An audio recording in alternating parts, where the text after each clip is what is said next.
Constructing visual-based materials is a continued pursuit of our focus on research. The intent is that in your online course you include a basic visual presentation. And again, for the first part of this video, we will be using PowerPoint to create the presentation, and we won't really have an example as we go along. We're going to start from a basic presentation, and then we'll look at the interactive lesson a little bit later. And again, you should have located and opened and maybe even print for yourself if you want the interactive lesson on the solar system. So we're going to go ahead and take a look at the basic visual presentation first.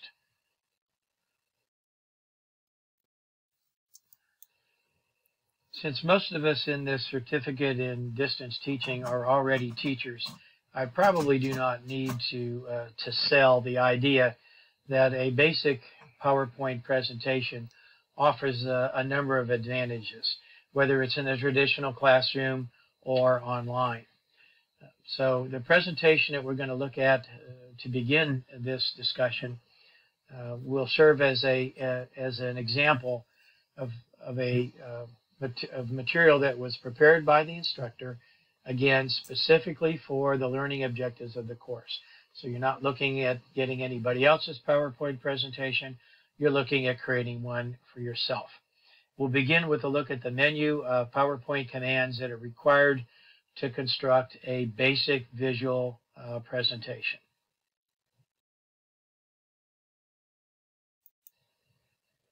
Even to create a basic PowerPoint presentation, you will need to have a grasp of a number of important commands and features. On this slide, we're going to be covering the commands that you see on the left: how to open, how to view a presentation. We're going to be using another command called New, which allows us to use some templates that are already out there. You'll get a chance to see how those will make the opening of a new PowerPoint presentation a whole lot easier. We'll go through some editing commands. Again, some of them are the same as Microsoft Word because this is a comprehensive Office package, and so the same way of selecting text and appearances and so forth that we learned in Microsoft Word will also apply to PowerPoint pretty much without change. But there are some additional things, of course, that we're going to use, including bullets and design templates. So those will all be under some of the real basic features and commands of PowerPoint. We'll go through some of the enhanced features again of how to insert clip art, sounds. That's a new one for PowerPoint, and so is movies. We looked at pictures and text and hyperlinks with our previous presentation, so those will be discussed again fairly quickly. We'll do a spell checker on our PowerPoint presentation, and then we'll show you some unique features on how to print. All right, so with that as a preview, let's go ahead and go to the next slide, and we're going to be launching PowerPoint and creating our new presentation.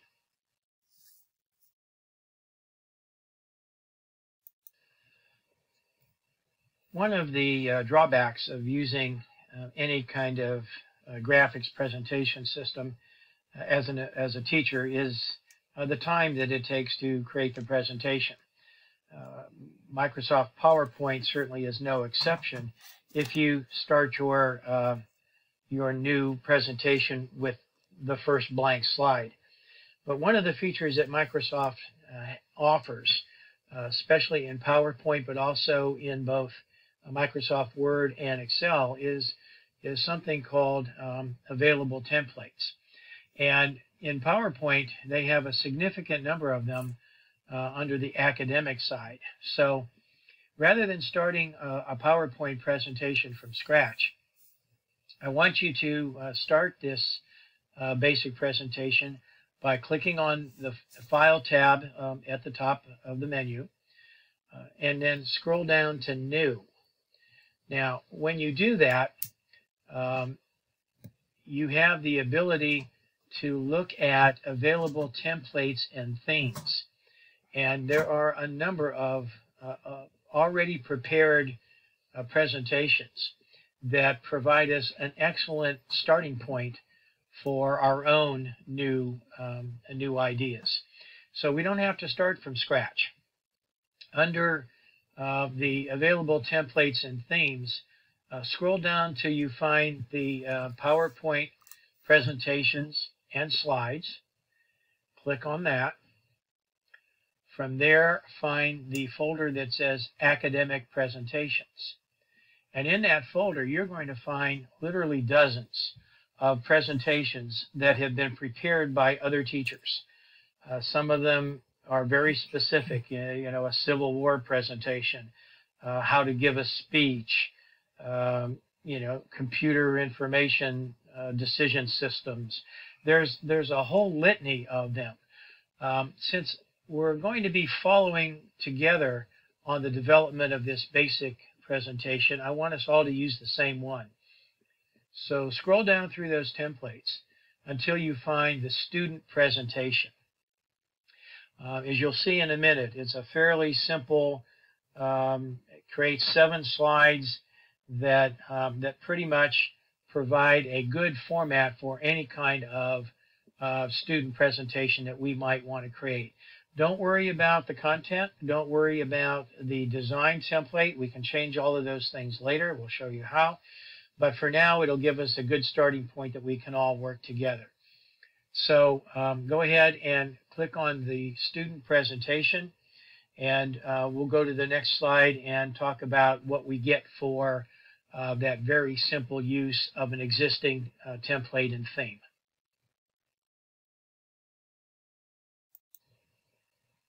Notice that the first slide in the student presentation format is up on the screen now, should be. And let's just see if we can walk through a few items just so we get a little more comfortable with it. Let's see if you can do this on your own. You might have to stop the presentation, pause the presentation for a second, but and I think I already gave you the answer to the first question, but go down through here and tell me how many slides you got just by bringing up the student presentation template. Take a look at it. How many slides do you get? Actually, you can see the number on the bottom left. When you bring up the student presentation template, you get 9 slides. You can see down the bottom left it says slide 1 of 9. So scroll through there. Get familiar with what we have. Notice the design background. You get this interesting set of images that will be on each of the borders of the subsequent slides. Take a look at the font and the font size that you get automatically. Slide 5 has got some interesting graphics for you to kind of take a look at. Slide 6 is a slide that shows you how you can integrate some charts. And slide 7 shows some tables. So pause the presentation, get familiar with the slide presentation template, and when you're ready, come on back and we'll take a look at how to view a presentation in different ways.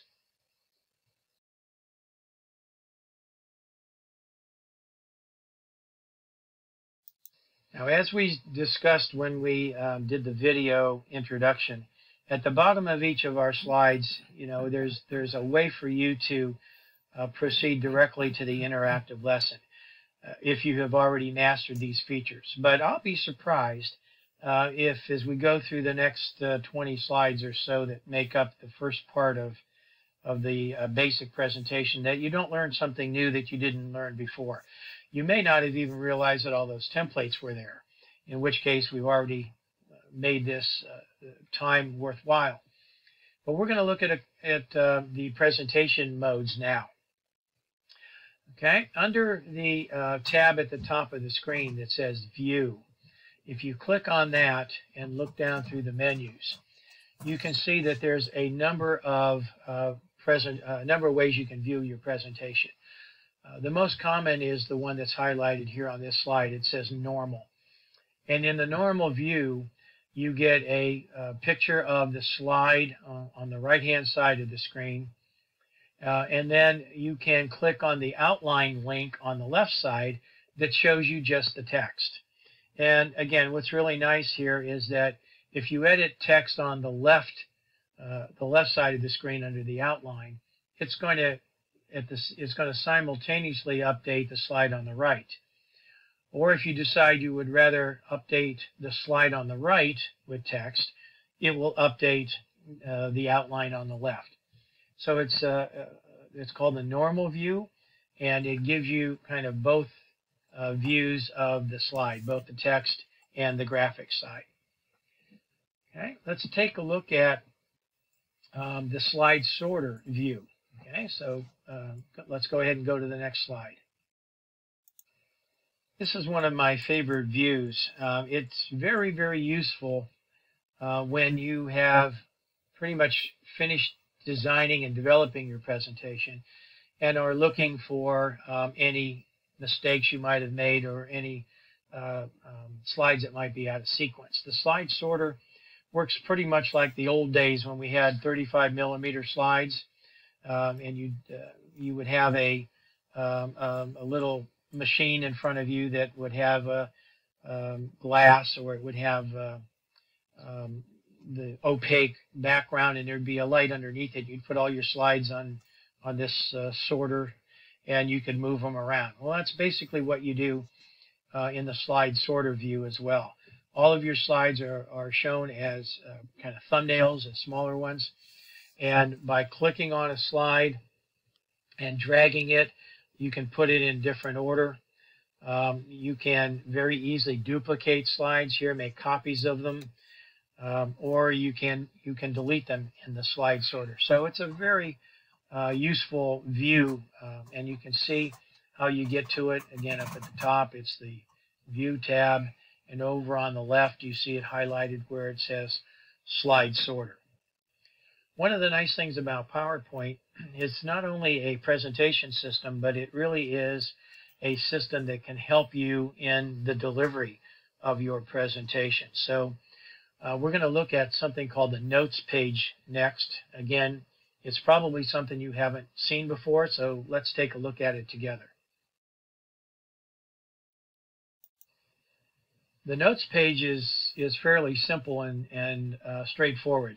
By clicking on the View at the top tab and going over to where you see it highlighted as Notes page, you'll get a screen that looks like the one that's on the slide right now. And notice that the actual slide is shown at the top, and underneath there it says, click to insert some text. And so you can actually click on that. You can write in what it is you're going to say in your presentation, and you can save that. And then later on, when we talk about printing, you'll see that printing the Notes page is one of the options. So again, the viewer, the participants, the audience does not ever see those note page. You will see them. You will be able to print them out, and it helps you make a nice presentation if you're in front of a large group. Okay. The last view that we're going to look at is called the slideshow. So when you're ready, proceed to the next slide. We'll not spend very much time on the slideshow view because I would be absolutely shocked if you have never actually gone through a PowerPoint slideshow. But again, this is the view that is actually brings the presentation up on the screen, and this is the view that you will be using to present your PowerPoint.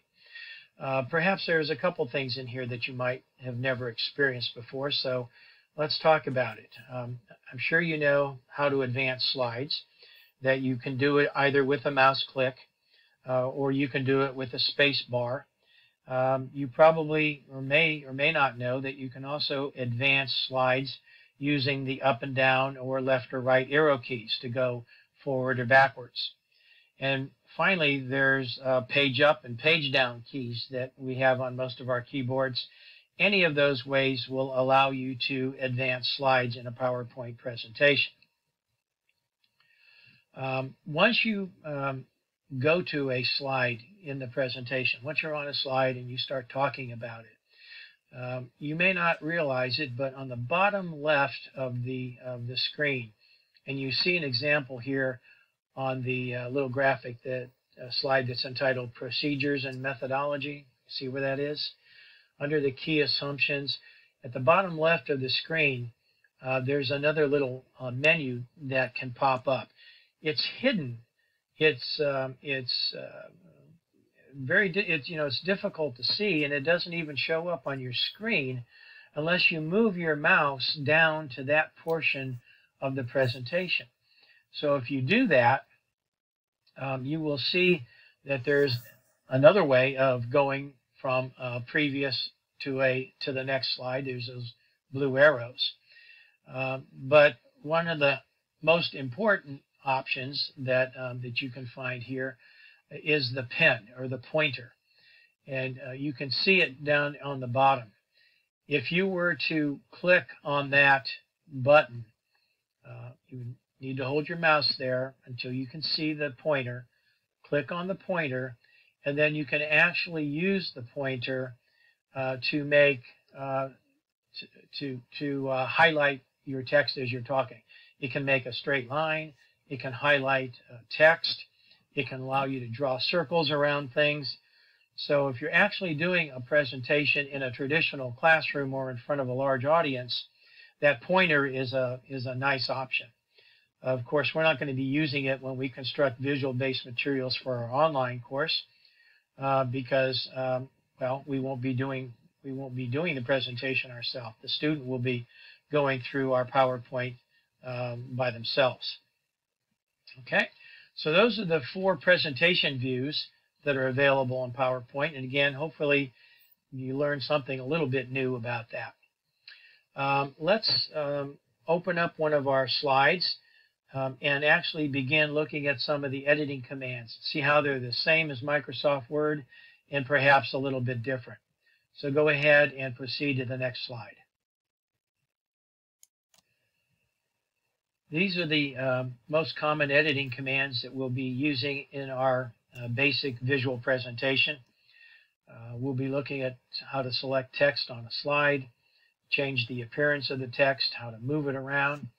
This is a new one, moving bullets. We'll show you how to create new bullets and move bullets around on the slide. And then we'll quickly mention the undo command. So we'll start with a look at selecting text on the next slide. Selecting text in PowerPoint is pretty similar to selecting text in Microsoft Word. As we did before with the Word, with Microsoft Word, you can take your mouse, position the cursor over a word, and double click it just to select that word. You can click and drag to select a sentence within a paragraph, or you can triple click and the entire paragraph will be highlighted. Remember our discussion about what constitutes a paragraph. It's the first letter in a sentence or a word or a paragraph, and paragraph goes all the way until you hit the enter key. That's the definition of a paragraph. So if you are not familiar with using clicks and drags to select text, go ahead and give that a try before going much further. When you select text and click on it, of course, the text is highlighted. And as I mentioned earlier before, if you're in the normal view, if you change the text on the slide, it's going to change it on the outline. If you change the text in the outline, it's going to change it on the slide. So you have your choice. Once you've highlighted text, then you can change its appearance. And we'll proceed to the next slide to show you an example of that. will not spend a lot of time looking at this, except to point out to you that with the text appearance, there is one additional feature that PowerPoint has that Microsoft Word didn't, and that's the shadow. So across the top of the commands, you see the B, the I, and the U for the bold, italic, and underline that we've typically done. And then in PowerPoint, you probably also have the shadow, the S that's next to it. Okay, the left, center, right, and justify, again, work pretty much the same, work exactly the same as they did in Microsoft Word. I would caution you probably that the use of the justify, where both the right and left margins are expanded, is probably not all that useful in a PowerPoint slide. Let's talk for a second about font and font size in a PowerPoint presentation. If you recall, in Microsoft Word, the default font is Times New Roman. And that's typically because it's going, the document's going to be printed. Also, the font size was standard at 12 pitch, again for the same reason.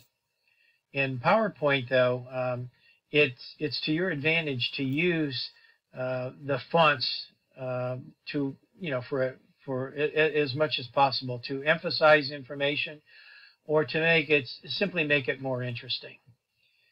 In addition, the font size depends a bit on whether you're using the presentation in a classroom environment or if you're using it online.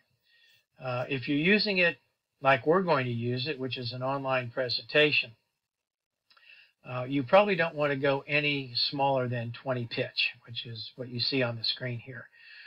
More likely 24 pitch.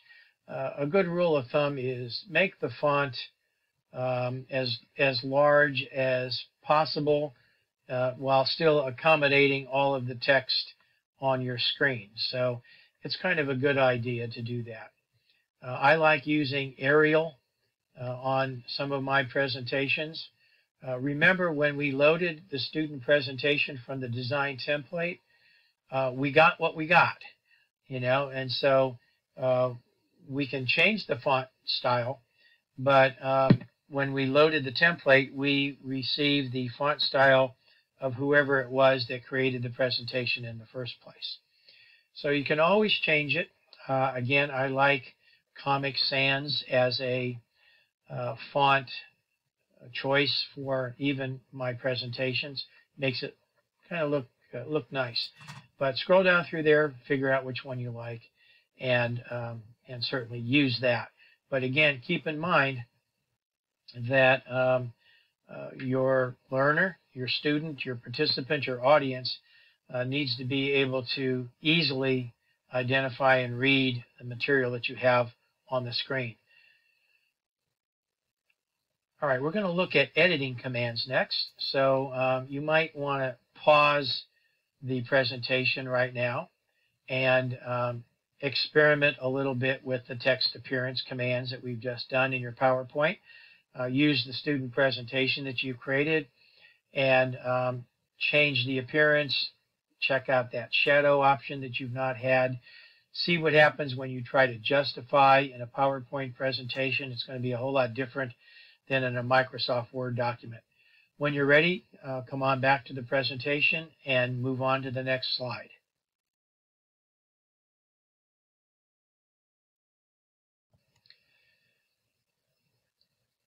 Moving text in a PowerPoint presentation works nearly exactly like it did in Microsoft Word. Using the commands at the top of the page under File that you see in the bottom left of the screen here with a couple arrows pointing at it, the same features of cut, copy, and paste are available to you. Now, with PowerPoint, though, again, we're dealing with bullets more than we're dealing with sentences or paragraphs. And so with a bullet, if you want to move a bullet, you need to select the entire bullet before you copy it, and then you can cut it, and then you can paste it somewhere else. That's an easy way to move it around. Probably more important, though, is you might be in a position in which you want to, what I call, promote or demote a bullet. In most templates, you're allowed to have a main bullet. Like in our example, its project description is on the same level as project methodology, key findings, results, and conclusions. And then notice that object and results are sub-bullets under that first bullet. Well, on this screen, you see at the top an arrow that's pointing to a block that is kind of pointing to the left, and there's another one pointing to the right. I call that the promote and demote. I think PowerPoint now use indents, but it's the same thing. If you click on a bullet, anywhere on a bullet, and hit the right block there, you're going to demote the bullet. In other words, it'll become a sub-bullet of a sub-bullet of a sub-bullet. And in many templates, they're set up to go at least like 5 levels. Well, that gets a little hard to talk about, and it gets a little hard to read. So be careful with that. But you can also promote a bullet. So for example, if I were to click on objective and click on the left block up there where I'm promoting it, it would actually bring it up to the same level as project description. So these are all editing commands that are a little bit different than Word, but still very consistent with what Microsoft Word did. The undo command, we talked about that in Word. I know there's a pointer to it. There's an arrow pointing to the to this arrow that's kind of bending to the left. That's the undo command. That is also very useful in Microsoft PowerPoint. Matter of fact, it's probably more useful in PowerPoint than anything else. If you try to you try to do something, let's maybe say change a background or change a template or change a font, and you don't like it, the undo command is your real buddy, as it allows you to step back through any changes you might have made to the slide. I would encourage you at this point to pause the presentation again, go to the PowerPoint that you were creating along with us as we talk about each of these commands. Experiment a little bit with moving text around a slide, with promoting and demoting bullets, and with undoing. When you're ready to move on to saving a presentation, come on back to to here and go ahead and click on our next slide.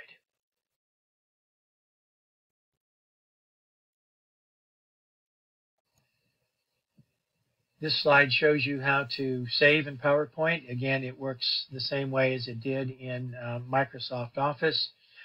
The File tab at the top allows you to either save if you want to put your PowerPoint presentation or save a PowerPoint presentation in a current directory, or you can click on the Save As button and either give it a new file name or save it in a different location.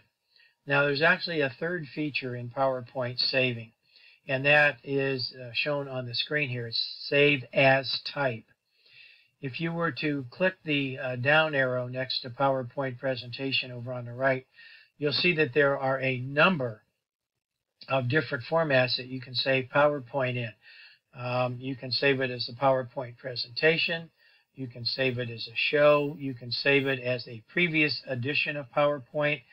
And that's kind of important because you have to be careful when you're transferring a PowerPoint presentation from your computer to another computer, whether that's another computer of a student or another computer that might be at a worldwide conference.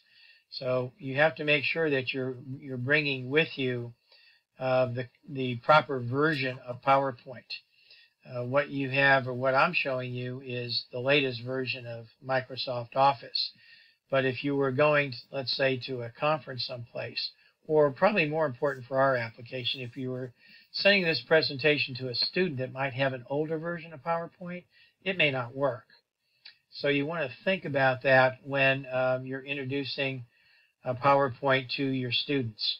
I know in our presentation, in our visual introduction, I indicated to you that you would need the latest version of the Microsoft Office software. So if you didn't have that, you might be having trouble looking at presentations here as well.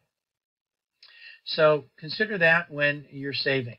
Okay, when we get into PowerPoint and the interactive lesson, we'll talk more about this because there are some other neat versions. Okay, all right, so that looks at some of the basic materials of PowerPoint.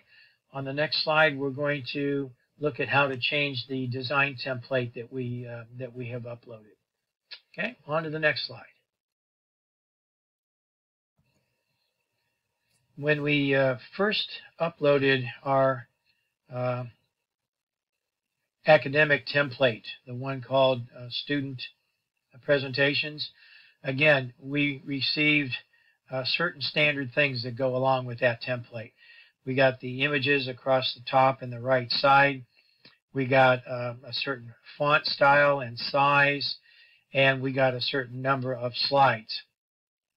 Well, what we want to talk about next is changing that design template. I don't like the pictures of the skeleton along the right-hand side. I would rather have a different kind of a background. The easiest way to do that is using the Design tab at the top menu. You click on that, and you will see a host of design templates. Now, before you do that, I probably should have said this first. Before you do that, I want you to save the presentation. Be sure you save it. There's an old adage, you know, that people ask that question, well, how often should I save a PowerPoint presentation or a Word document?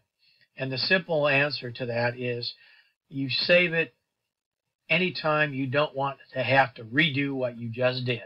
All right, so if you click that save button every time you make a slide, every time you make a major change, that's fine. It takes you, you know, a microsecond to save your file. It could take you, you know, a number of minutes to have to redo what you just did. So save your presentation and then click the Design tab. Go down, scroll down through the different kinds of templates.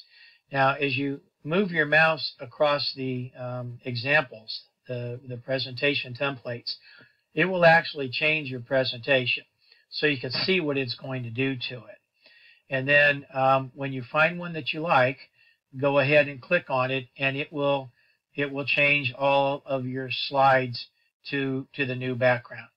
Now, there's many options here that you can choose from. When we get into the interactive lesson, I'll show you how you can actually change and make your own template. So let's say you wanted to have one with your university logo on it. You can certainly do that. I'll show you how to do that in the interactive lesson. But for now, I want you to just try to select a new design template. Remember the undo button.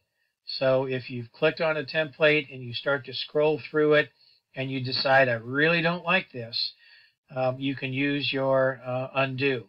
Now, the reason I had you save the presentation before experimenting with the templates is because sometimes when you make a change with a new template, it changes your font, but it also changes the location of items. For example, I had a student one time that had 60 slides in her presentation, and she got done a little bit early, and she had everything perfect. Everything on every slide was exactly where she wanted it to be.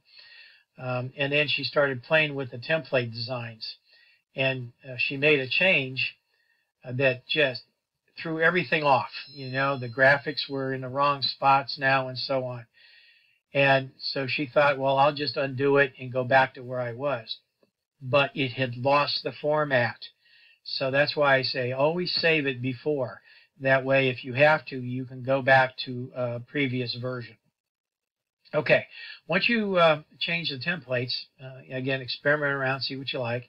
Go ahead and run the slideshow just to view the results and see how it looks. That will basically conclude the basic features of PowerPoint. We're going to look next at some of the advanced features to make your basic visual presentation more suitable for an online application. So this is a good time if you want to pause the presentation, go to PowerPoint, go into the lesson that you're creating for yourself, maybe make some updates, add some slides, change the template, do some of the things that we have already talked about. And then when you're done, please come right back to this spot, move on to the next slide, and we'll look at some of the advanced features of PowerPoint. Many of the advanced features of Microsoft's PowerPoint that we're going to look at next will allow you to prepare visual-based presentations, even a basic one before we get to the interactive lesson, that are quite powerful and will really enhance learning for your distance students. The more that you can prepare PowerPoint presentations like this and offer them to your students in your Blackboard shell, the better you're going to be, the more successful your student learning outcomes are going to be. Because a PowerPoint presentation, as you'll see later on, and as you can actually see me modeling here, can incorporate a lot of different features. I've used movies in these presentations. I'm using sound bites in these presentations, and all of those things are available for you as a tool for creating better online presentations. So take a look. We're going to be looking at these advanced features. We'll quickly look at clip art, show you how to insert some sounds and movies into your PowerPoint. We've pretty much already looked at pictures and text, and we'll look at hyperlinks again. And then we'll wrap it up with spell checking and printing. So when you're ready, go ahead and click on the next slide, and we'll start looking at clip art in PowerPoint.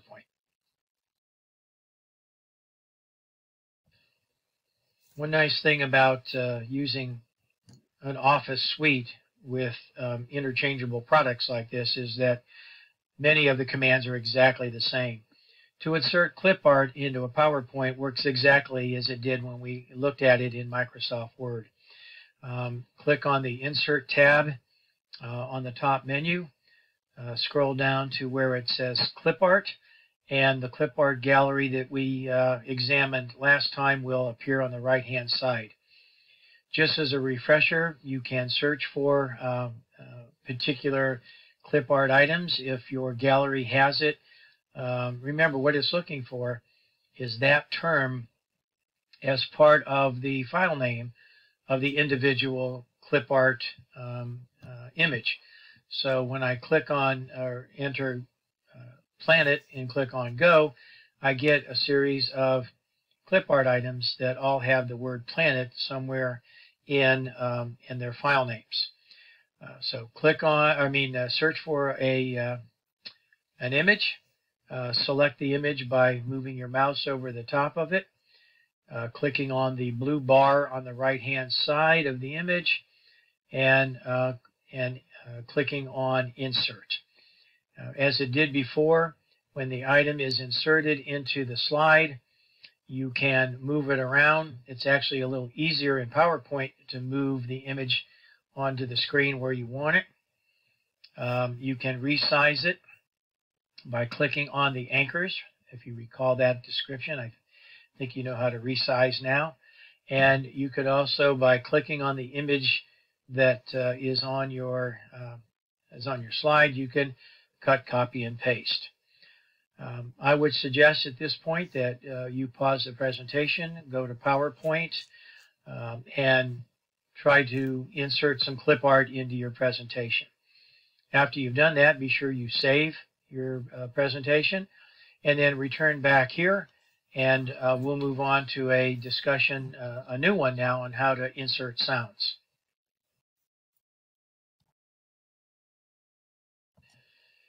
Obviously, the presentation that you looked at, or that you're looking at now, I inserted sounds. As you look at the image off to your right, you'll see that you can do that by clicking on the Insert button, going over to the far right to the audio, clicking the audio down arrow, and you can see that you can insert audio from the file, which means you have a sound clip on your computer.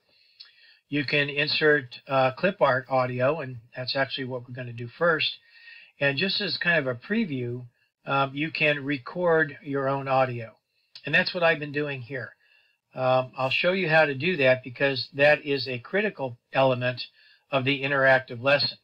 So keep that as a prelude for what we're going to be doing. For now, we're going to be inserting sounds from clip art.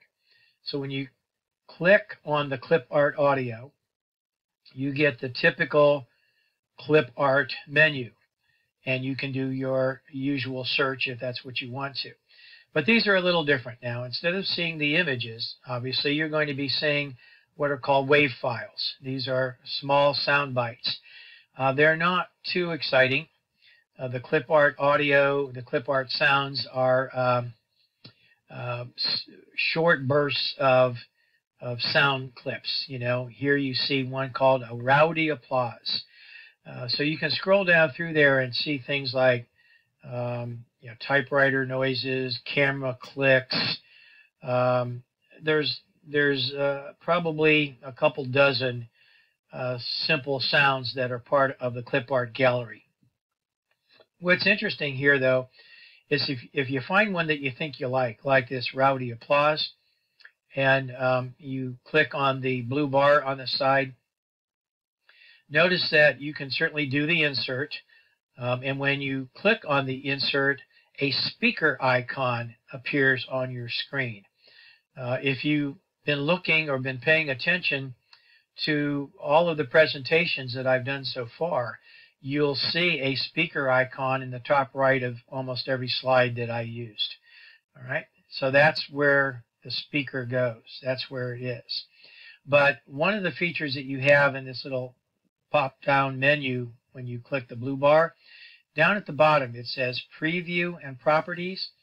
If you're not sure what that sound is, you can click on the preview and it will play the sound for you. So you can actually listen to it before you insert it. All right, so again, for our purposes, let's pause the presentation, go to your own file, your own PowerPoint, and insert a sound from clip art so that you can practice that a little bit and see how it's going to go. When you come back, we're going to move on to the next slide and insert movies.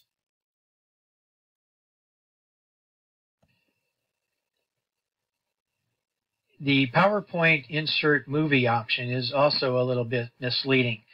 If you click on the Insert tab, go over to where it says Video, you'll notice that you have basically 3 more choices, similar to what you had with audio. You can get a video from the file, which means you have created a video using something like Movie Maker, and hopefully we'll get a chance to show you that in EDUC 6620, the more advanced course.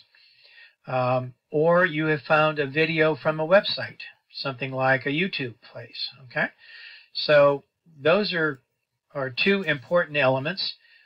You can take a look at finding videos on a website if you'd like. We're going to talk only right now about clip art video. So again, this is standard Microsoft Word at this point.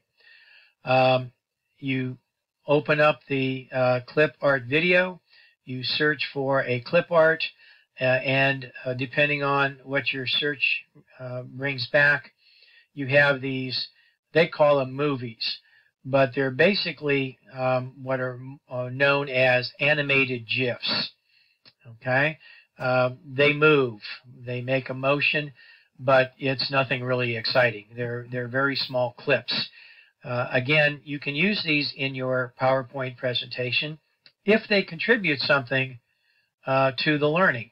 Don't just drop one of these movies in there just because you can. Okay, if you want to see what they do before you actually insert them, then you have the same preview properties down at the bottom. Now, you'll notice that when you do an insert, the image comes onto the slide, as you can see here on this graphic, but it doesn't do anything. It's just going to sit there. And it will sit there until you're actually in a slideshow, until you're on this slide for real.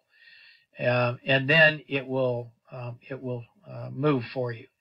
So if you don't use the preview option and you insert a movie onto your slide, it's not going to look like it's doing anything. So you can preview it, or you can save the file and then go into the slideshow and play that slide, and then it will actually move for you. So again, this is how to insert a movie. If you go to your own presentation that you're creating, if you can find a slide in which one of these animated GIFs makes a contribution, then certainly go ahead and do that. Otherwise, don't bother with it. Okay? I just wanted you to know how to insert kind of clip art video. All right, and then when you're done, come on back to this slide, this presentation. Continue on to the next slide, and we'll look again at how to insert pictures and photos. I believe we can move through these next two slides fairly quickly. We learned how to insert pictures back in the text-based presentation. If you recall very quickly, it's insert a picture, and then it brings up your computer. Go to the folder that contains the picture that you want to insert. Recall, though, one caveat I gave you about how smart it is to put all of your videos, all of your photos in the same folder as your PowerPoint and your Microsoft Word documents. Okay, so I won't spend any more time on this one. Let's go ahead and go on to the next slide, and we'll look at inserting text. Inserting text, again, is the same as it was in Microsoft Word, so we're not going to spend much time with it. You can go to a website. You can highlight the desired text. You do a copy so it goes to the clipboard. Go back to your PowerPoint presentation and insert it into a slide, or paste it into a slide. Remember that with a PowerPoint, though, that a lot of times you're going to be creating bullets. All right, so you may not want to take an entire paragraph like this example shows. You may want to take like one sentence at a time and build it into a presentation. That's very effective. You can also copy the entire paragraph like you've done here, and then when you put it into your presentation, you can click, let's say at the beginning of the second sentence, hit an enter, which will make it another bullet. Okay, so you have to experiment with that a little bit, but it's fairly straightforward and simple. Now, again, I'll throw the caveat that I gave you at the beginning. If you feel as though you need some help with these less enhanced commands that are part of a basic presentation, you might, you might want to go back to the text-based presentation and review that again, because all of those basic features that I'm telling you about here were in the basic features of a Microsoft Word document too. Okay, the next thing that we're going to look at, kind of finishing up our basic visual presentation, is going to be inserting hyperlinks. So I wouldn't even bother at this point pausing. Let's just go on looking at how to insert a hyperlink, and then you can practice a little bit more after we look at that feature. To insert a hyperlink onto a slide, you follow the same process as you did when we showed you how to create a hyperbook. Okay, you make sure that the text is on the slide, realizing and remembering that anything on a slide can be a link. Okay, so if you've got the text like we have on this visual where it says visit this website for more information, you can use the text, but you can also click on any image, any word art, any item that is on your slide. That also can be a link. Once you've highlighted the text, you go to the top to the Insert tab, scroll over to where it says Hyperlink, and the same dialog window pops up as you had before. You have your choice of inserting a web address into the address. Remember, it's got to start with http:// before it will actually bring up your web browser and let the student go out to the internet. If you click on any of the documents in these folders, then the PowerPoint presentation could indeed bring up another document. Now, again, as a way to model this, when you create a PowerPoint presentation that you want your online students to view, and it has some academic content in it, on one of the last slides of your presentation, you could have a link to a Word document, a workbook that we learned how to do already, or a short assessment tool, maybe answer the essay questions. So it's a very powerful tool to be able to use hyperlinks within both a Word document and a PowerPoint presentation. So after you insert your hyperlink, be sure to save your folder or save your file so that it is saved permanently for you.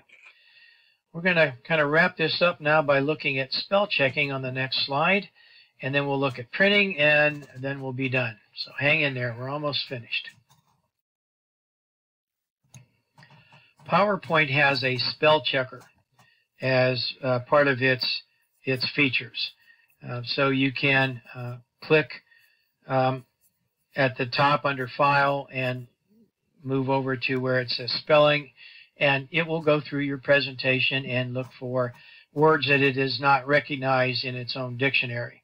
You notice there's no grammar checker, and that's because when we create PowerPoint presentations, we usually create bullets, incomplete sentences, fragmented sentences, and so on. So PowerPoint doesn't try to do a grammar checker for you. One of the features that it has that is kind of nice, though, is that it has a thesaurus, an online thesaurus in there. So I use that all the time when I want to find another word that I perhaps used too often. So you can pause the presentation and go to your online presentation that you're creating, the one that you're creating for your online course, and run the spell checker against it and see how you did. When you come back here, we'll look at printing. Printing a PowerPoint presentation has a few more options than you had when you were just printing a document. It starts off the same way. You click on the File tab at the top and go down to Print. And look at some of the menus here that give you some options. First of all, in the middle under Settings, if you click where it says Print All Slides, you'll find that you have a number of options in there. You can print just a selected range and so on. So you might pull that down and take a look at it. Another thing that you can do is there's a little text box window there called Slides right underneath it. So for example, if you wanted to print out just the first 5 slides of your presentation, you could enter that text box and enter 1-5, and it'll only print the first 5. Or you could print pages 6 through 15. You get the idea. Now, remember now, you're not printing pages. I just should be clear with that. You're printing slides. These are the slides.